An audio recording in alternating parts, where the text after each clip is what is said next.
Today we're experiencing a true taste of Japanese luxury as we fly Japan Airlines business class from Tokyo Narita to Taipei in Taiwan. But we'll also be using our oneworld status to access the JAL First Class lounge to experience some of the very best of what JAL has to offer. From high-end and expensive Japanese whiskey, unlimited sushi and fine dining, massages and much more. So join along to see what the experience is like, and I'll also share how we got what would have been a £1,400 per person ticket for less than £70 in cash each. Let's get going. As the world's most populated city and with international visitors in excess of 36 million per year, Tokyo has two major international airports. Haneda Airport is the newest of the two and is also closest to the city centre, and this serves the highest volume of long-haul international routes. Narita, on the other hand, is much further from the city. Although it does still serve plenty of long-haul destinations, there is a bit more of a focus on those short-haul routes as well, and that's where we're flying from today. There are great public transport options available like the Narita Express, but to get to that we'd need to navigate Japan's metro system with our big heavy bags. So this morning we opted for the easy option of a 1-hour taxi ride costing around £100. Although we're flying in business class today, our oneworld Emerald status allows us to use the first class check-in. We were welcomed into the first class check-in zone with a red carpet, and we were seen straight away as there was no queue. Unfortunately though, despite this, it did take a little while to get checked in. They seemed to be expecting us to need a visa to go to Taiwan, even though we don't need it with a British passport. But eventually, after a bit of discussion amongst themselves and looking in detail at all our onward travel plans, our luggage was accepted and boarding passes issued. And I was pleased to see that the boarding pass confirmed our eligibility for the first class lounge. We made our way past the wall of Pikachus to find our way to the fast track security. This took no time at all with barely anyone there. And as soon as we made it through, the entrance to the lounge was directly opposite us. The lounge is spread over 2 floors, so at the ground floor you have the Sakura business class lounge as well as a smaller section of the first class lounge, which we'll be checking out shortly, but for now we decided to make our way upstairs, which has the main part of the first class lounge. And as we walked in, it felt like the most peaceful, quiet airport lounge I've been in. There was barely anyone else around, and those who were there were being very quiet, so the only noises we could hear were welcomes from the staff and the quiet calming music that was being played throughout the lounge. A huge part of the lounge is dedicated to dining, and it's easy to see why once we tried the food later. Most of the food in here is done a la carte, but there were buffet areas with a small selection of light snacks and drinks that were self-service. To support the push for a quiet calm space, there were individual private pods to take phone calls, and plenty of really comfortable seating options dotted around, a lot of them made to really support privacy. There were lockers to store bags if you didn't want to be carting those around the lounge, and also a couple of massage chairs which we both decided to try out later on. We then made our way to the downstairs section of the lounge. This is a darker area that includes some additional comfortable seating. There's a salon and even a shoe shine service down here, and this is also the spot to come to try out the premium whiskies. So I'll definitely be back down here once I've had some food. On that note, we made our way back upstairs to the dining area and found ourselves a quiet corner to get sat down in. Orders are placed via the QR code that's at each of the tables.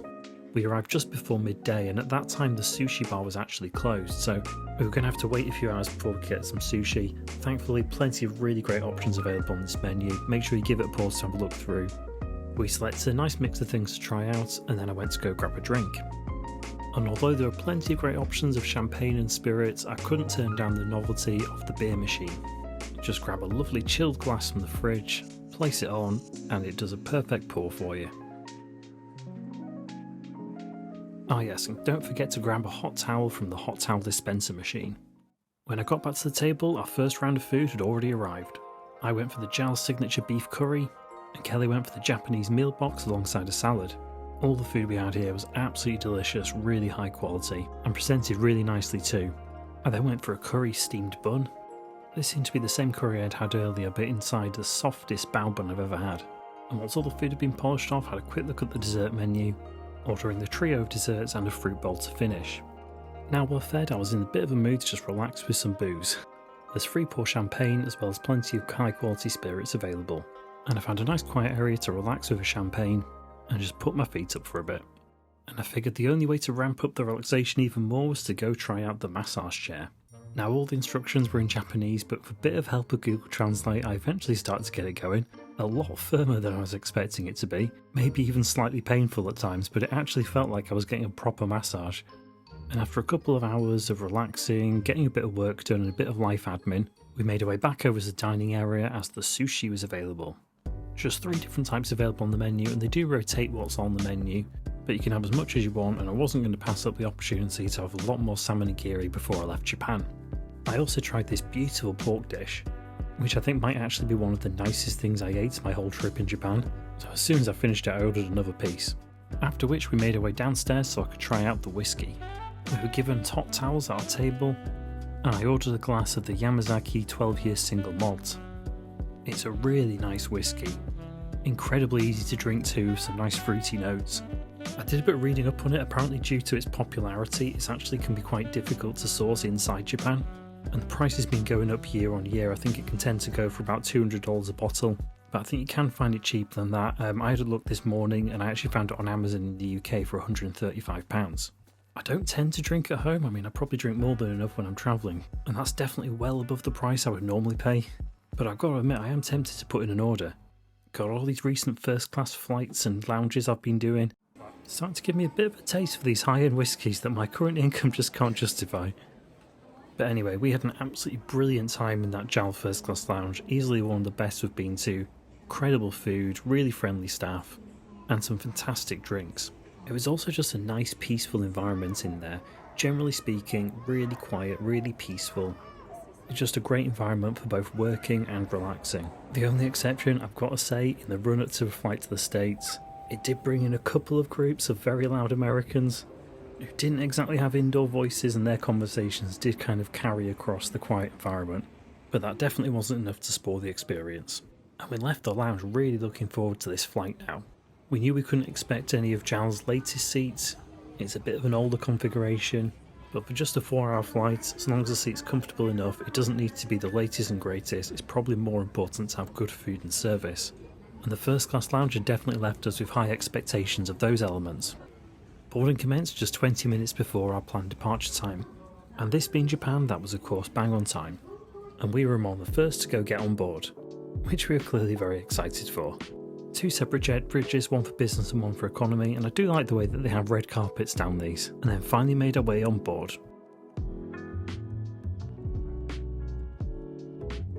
As mentioned before, it's a bit of an older style business class seat in a 222 configuration, and waiting at the seat was a pretty decent pillow and a blanket. To one side of the seat is this small storage pocket which currently had the earphones in, and the armrest to the other side has the in-seat controls.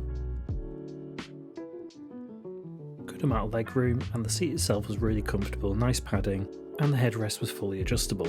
I had thought this would be an adjustable privacy divider, but it's not, so it really doesn't offer any privacy to the person next to you, so it might not have been the best layout if I wasn't travelling with Kelly, especially as this seat offers no direct aisle access. Above the seat there were individual air vents as well as reading lights, and between the seats was a literature pocket stuffed with magazines and things to buy, as well as the menu for the meal included on our flight. I took the earphones out of the storage pocket to the side, and just from one glance I didn't even need to take these out the wrapping, clearly rubbish quality, the kind you get in economy on many airlines. In addition to the storage pocket on this side of the seat, there was also a small shelf to store things. This is also where you plug in the earphones if you decide to use them, and there's also an additional reading light. There's a nice sized drinks table between the 2 seats, and the main tray table pops out the side of the seat from there. It's a nice size and can be slid backward and forward, slightly wobbly when you apply a bit of pressure, but the left armrest limits this a bit. But for now, let's pop that away and have a bit of a look around the rest of the seat. As mentioned, seat controls to the left. There's a really high level of adjustability of this seat, which is not bad for a pretty old seat that doesn't even go fully flat, but we'll try out all the different modes once up in the air. Some slippers were provided along with a shoehorn. I did try the slippers on, unfortunately just a bit too small and tight. For reference, my feet are UK 11, US 12, so they need feet smaller than that for these to be any good to you. And then just to round off the seat tour, there was a hook available for a jacket, and a generous sized storage pocket in the seat in front. Now let's take a quick look at the menu for today's flight. I was a little bit confused by the menu to start with because there seemed like a load of things written on there, and I wasn't really sure what the options were. Is this a choice of starter, is this a choice of main? But the way it works is you basically choose between the Japanese menu or the international menu, and then you receive everything listed under that option. There was also a good selection of drinks available, and I was in particular looking forward to having some more Japanese plum wine and some more nice Japanese whiskies. After placing orders with the crew, I then turned my attention to the in-flight entertainment. And this is an area where the seat really shows its age. It's quite a rubbish quality and small screen, especially for business class. Not the most responsive touchscreen in the world either, and everything took quite a while to load up. And there didn't seem to be too much that interested me on there. Not a terrible selection, but also not the most extensive either, and the only films on there that would have interested me were ones I'd already seen. Wi-Fi was available on this flight, at least in theory. I did try to connect to it multiple times throughout the flight, but I never managed to get past a no internet connection message. As we pushed back for our on-time departure, the crew came and handed out some basic amenities, along with landing cards for Taiwan, and the safety demo was then played. So as we make our way over to the runway to take off, where we'll be treated to some sunset views of Mount Fuji, I'm just going to talk a bit about how we paid for this flight. The cash price of these tickets was over £1,400 per person, and that's not some YouTuber thing where I pick the most expensive one I can find just to justify saying it's that price. This was on the day we booked these flights, which was about 8 months out from departure. That was the genuine cash price of these tickets, and I'll let you know by the end of the video if I think that's worthwhile or not. But instead of paying this, we instead used Avios, and it really didn't cost a lot of points. Just 31,200 Avios per person, and then £67.40 each for the taxes and charges. We booked all this via the BA website, and used Avios points, which are mainly accrued through credit card points, as well as shopping through the BA online portal, so really cheap, really easy ways of accruing these points. But if you don't earn a lot of points or don't have many, you can just buy some to increase your balance. But even if you decided to pay for points, you can actually do this through the Avios Boost and pay for points for about 0.9p per point. But for simple maths, let's assume that 1 point costs about 1p. If that's the case, adding together the cost of acquiring the points plus the taxes and charges, you're looking at about £380 per person, a lot less than the £1,400. But as I mentioned, we personally tend to acquire these points pretty easy and pretty cheaply, so booking these flights with Avios was an absolute no-brainer for us. Once up in the air and as Tokyo and Mount Fuji disappeared into the distance, the cabin lights were actually left off for quite a long time, and it was quite a long time before the crew actually got up to start the onboard service. And this was after the plane had levelled off, there wasn't any particular turbulence or anything, so I'm not too sure why they left it so long. But eventually they did turn the lights back on, and I took this as a good time to start playing around with the seat controls and try and get the seat more comfortable. You can make really specific adjustments with the buttons at the bottom of the controller, and at the top the 3 presets. There's the upright one for landing position and dining, lounge mode, and then also the lie flat mode. Although lie flat isn't technically accurate for this one, it's more of an angle lie flat.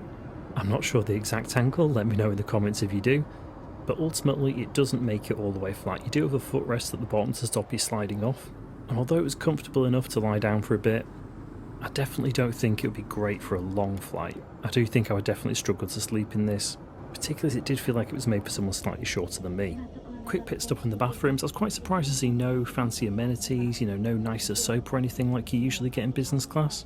But this being a Japanese airline, you do at least get some unique features, with the proper Japanese toilet functions like a bidet. Back at my seat, hot towels were handed out to commence the onboard service, and a small tablecloth was provided for the tray table. We then received our pre-ordered drinks alongside a small bag of rice crackers. I'd gone for the umeshu, which is Japanese plum wine.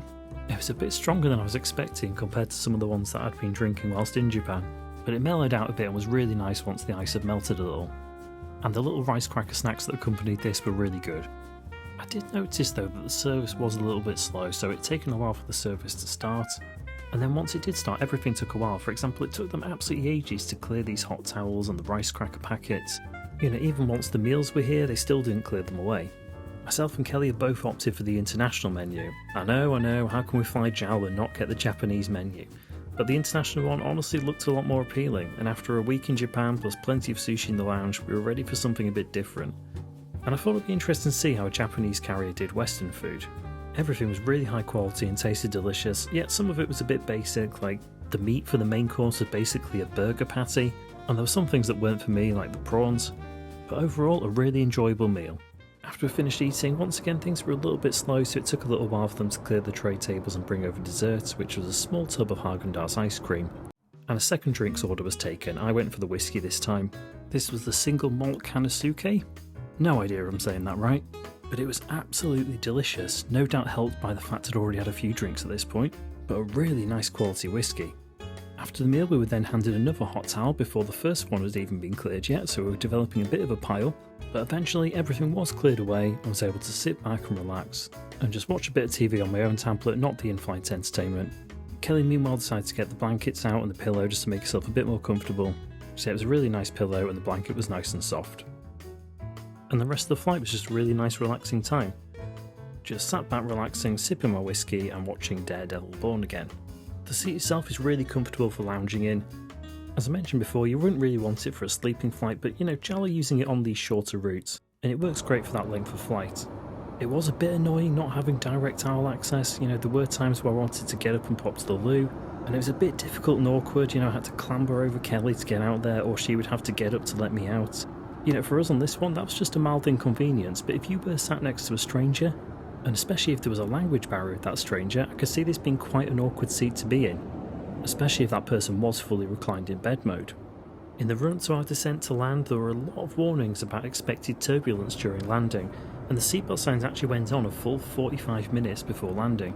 It was a bit confusing though because there was zero turbulence whilst this seatbelt sign was on, but during this whole time, once again the crew weren't clearing anything from tray tables. After about 20 minutes of no turbulence, the seatbelt sign then came off again, during which point everything was finally cleared away, and the cabin was then prepped for landing. Overall, it had been a pretty enjoyable flight and just a really enjoyable travel day overall, although a lot of that was down to the first class lounge. I mentioned earlier that the cash cost of this flight was over £1,400, or over $1,800 US, and as much as I'd really enjoyed this travel day, there's no way it was worth anywhere near that amount. Especially when you consider that that doesn't even include access to the first class lounge. That was just something that we had due to our status. But for the amount we paid with the Avios and the tax and charges, this was an absolute bargain. The on-the-ground experience in the lounge was incredible. We just felt really relaxed the whole time. We were well taken care of with brilliant food and really high quality drink. Up in the air was a bit less impressive. The seat was nothing fancy, it was all quite old and outdated. There were no special amenities, and the crew, whilst incredibly friendly, were just a little bit on the slow side and not quite as attentive as I'd expected. But it was still a really enjoyable flight. The seat was good enough for the length of flight that it was. The meal service was really tasty, and we had some great drinks. It's left me definitely keen to try JAL again, and I think I'll definitely have to try out a bit of a longer route and maybe in a more modern suite in the future. Make sure you subscribe for more business class flights coming up, including Cathay Pacific and Korean Air, and check out this playlist for more business class and first class flight reviews. Thanks for watching.